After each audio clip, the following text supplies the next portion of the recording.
kita bisa menilai sendiri bahwa siapa yang sejak awal konsisten berdiri di atas fakta dan siapa yang sejak awal hanya sibuk memelihara keraguan agar tetap laku dijual ke ruang publik.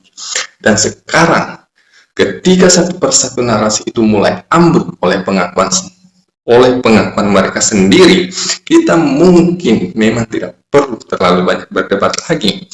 Tinggal menunggu saja episode berikutnya, karena melihat arahnya sekarang sepertinya yang semakin dekat bukan lagi pembuktian, tapi penawaran iklan Shopee yang mulai melambai-lambai di depan mereka.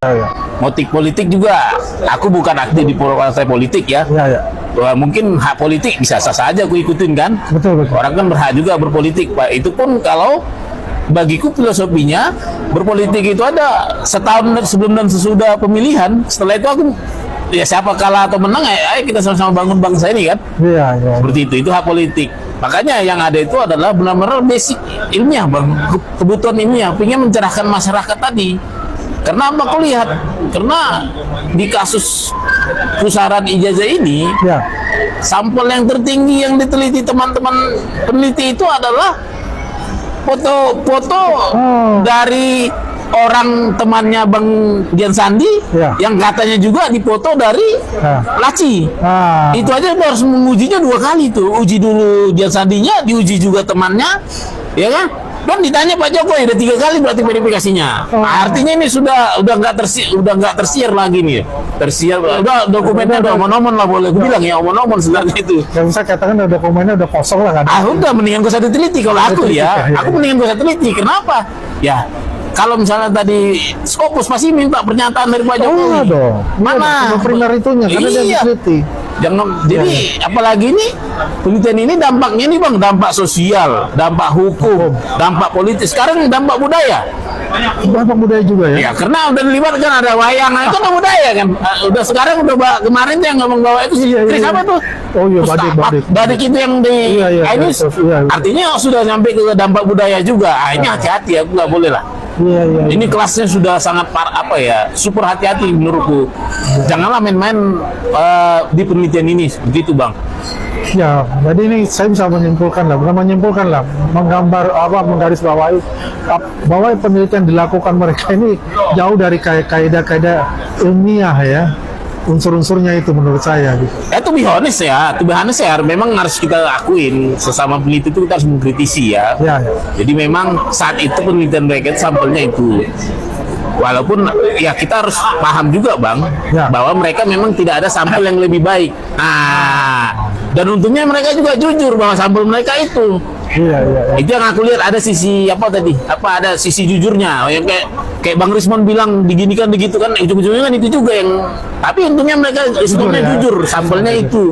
Artinya Bang, kalau penelitian mereka benar, tau nggak Bang yang dituduh palsu itu siapa? Fotokopi itu justru palsu, foto itu yang palsu dulu. Itu yang palsu ya? Ya iya dong, ya kan?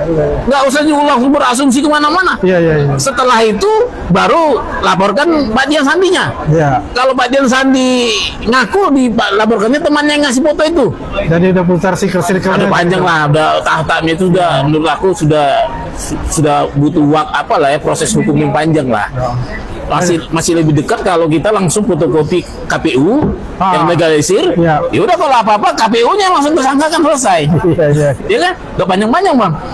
Tapi memang menarik ya, dengan adanya gugatan ke KIP yang dilakukan Bang Donatwa itu, akhirnya kan juga masyarakat juga tercerahkan ya. Artinya dokumentasi itu perlu sekali gitu ya.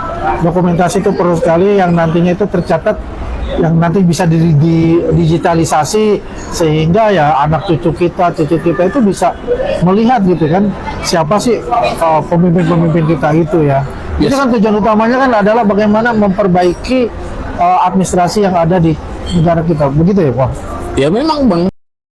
Bahwa memang apa yang mereka lakukan ini sejak awal bukanlah sebuah penelitian yang benar-benar bertujuan mencari kebenaran tentang keabsahan ijazah Pak Jokowi. Sebab penelitian yang sehat itu harusnya berdiri di atas objek yang valid, data yang sah, dan metode yang bisa diuji. Tapi apa yang terjadi dalam polemik ini justru sebaliknya. Mereka membangun kesimpulan dari data yang sejak awal bermasalah, bahkan tanpa menggunakan ijazah asli sebagai objek utama penelitian mereka. Dan seperti apa yang disampaikan oleh Bonatua tadi, hal ini sangat mendasar karena kalau dokumen asli saja tidak dijadikan objek pembanding, lalu apa sebenarnya yang sedang diuji? Keaslian dokumen atau sekedar asumsi yang dipaksakan menjadi kesimpulan? Disinilah kita bisa melihat bahwa apa yang selama ini dibangun oleh lebih banyak berdiri di atas narasi dan kecurigaan, bukan di atas landasan ilmiah yang kokoh. Yang lebih menarik lagi, salah satu tokoh yang selama ini paling vokal, yaitu Rismond, justru mengakui sendiri adanya kekeliruan dalam apa yang selama ini mereka sebut sebagai hasil penelitian. Dan ketika pengakuan itu keluar dari orang yang selama ini berdiri di garis depan, maka publik tentu berhak bertanya. Kalau dari dalam saja sudah mulai mengakui ada kekeliruan, lalu apalagi sebenarnya sedang dipertahankan? Inilah titik di mana semuanya mulai terlihat jelas bahwa yang sedang dipertontonkan selama ini bukan lagi pencarian kebenaran, melainkan upaya untuk mempertahankan yang terlanjur dilempar ke publik. Karena itu tidak heran jika setelah satu mulai goyah lalu muncul klaim baru. Setelah satu narasi patah, lalu dibangun narasi pengganti. Seolah-olah tujuannya bukan lagi untuk membuktikan sesuatu secara ilmiah, tetapi untuk menjaga agar tuduhan tetap terdengar hidup. Padahal satu persatu klaim itu mulai rontok dengan sendirinya.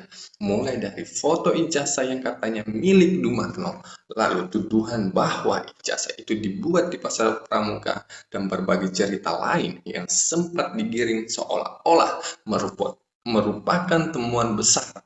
Namun semakin dibuka ke publik, semakin terlihat bahwa klaim-klaim itu lebih banyak dibangun dari potongan asumsi daripada bukti yang benar-benar kokoh.